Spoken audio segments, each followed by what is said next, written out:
admission.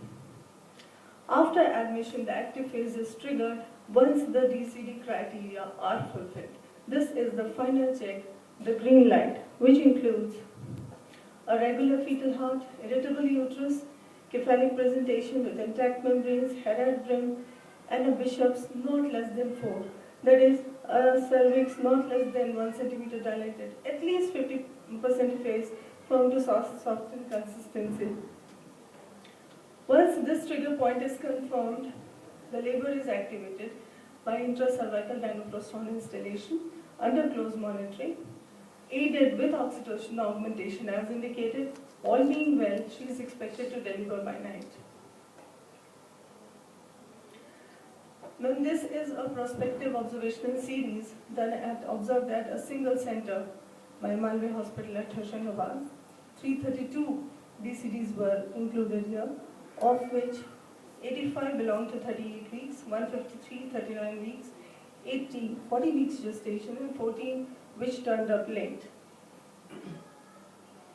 In the series, 12.95% patients required a caesarean section, and the caesar rates were comparable to the spontaneous labor group in the past.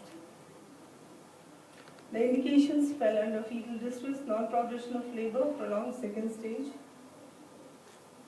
No significant complications were encountered during the series. All the babies had a 5-minute APGAR of more than 7. Of these, 19 babies required an ICU admission for more than 24 hours, mainly for respiratory distress, meconium stained LICA or transient tachypnea. Of these 19 which required admission for more than 24 hours, only 1 belonged to the 38 weeks gestation group. In the past, Gordon Smith et al. Have conducted a study on perinatal deaths, which was published in the American Journal of Obstetrics, and they concluded that delivery at 38 weeks gestation was associated with the lowest risk of perinatal death. DCD will minimize out-of-the-hours delivery, which is in line with the records of moving away from out-of-the-hours operating. In view of the encouraging results with a larger subgroup of patients, an RCT is required to verify the hypothesis and to ensure the reproducibility, because it was done in a single center. Ladies and gentlemen, DCD is a viable option.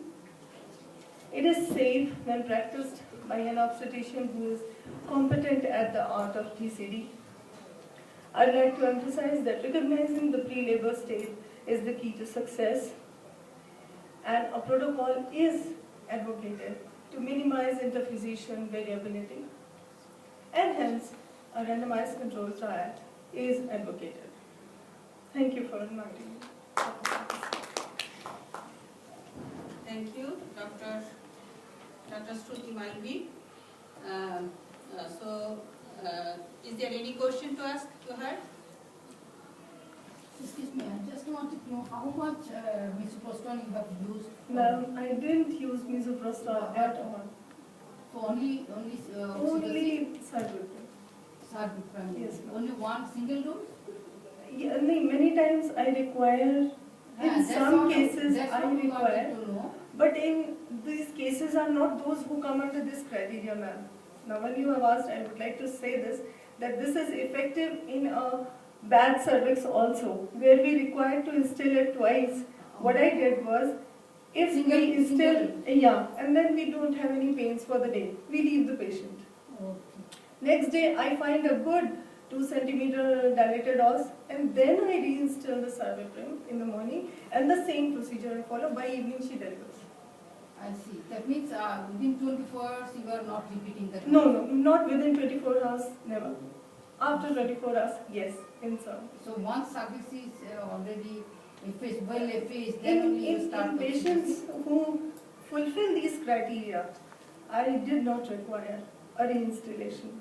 But where the cervix was still unfavorable, there I could do successfully with a reinstillation of cervix. I see. That's what we wanted to know. How many cases you want single dose or repeated dose you need?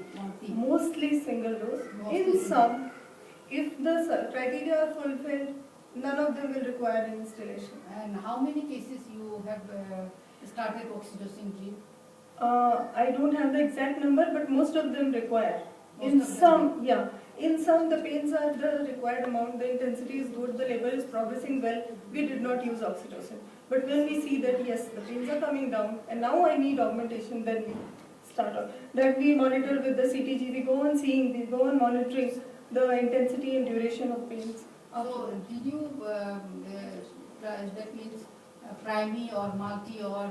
These are multi? primaries, ma'am. All are primary Yes, ma'am. patients. Multis is a cakewalk. Multis are very easy to do. In multis, I never required reinstallation also. Only subdeprim is enough. Yeah. Anyway, so what about the doses of oxytocin? We start with 5 units. We start at 10 to 12 drops per minute 5 units in 1000 ml? in one. 500. And then half hourly we titrate according to the intensity of pains. And maximum?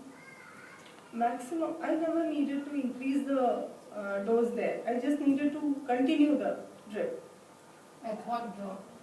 10 to 12 increasing to 16 to 18, I have gone up to 20, 24 drops per minute. That's what I wanted Yes. to know. Okay, thank you. Thank you, ma'am. So this is good options for planning the delivery of your patients who wants to deliver at 38 weeks. If Absolutely. there is no indications for induction, in those cases, I think this procedure should not be accepted, as because there might be some indications for terminations at 38 weeks. So the study is good what you have done. So thank you very much. Now I will ask Dr.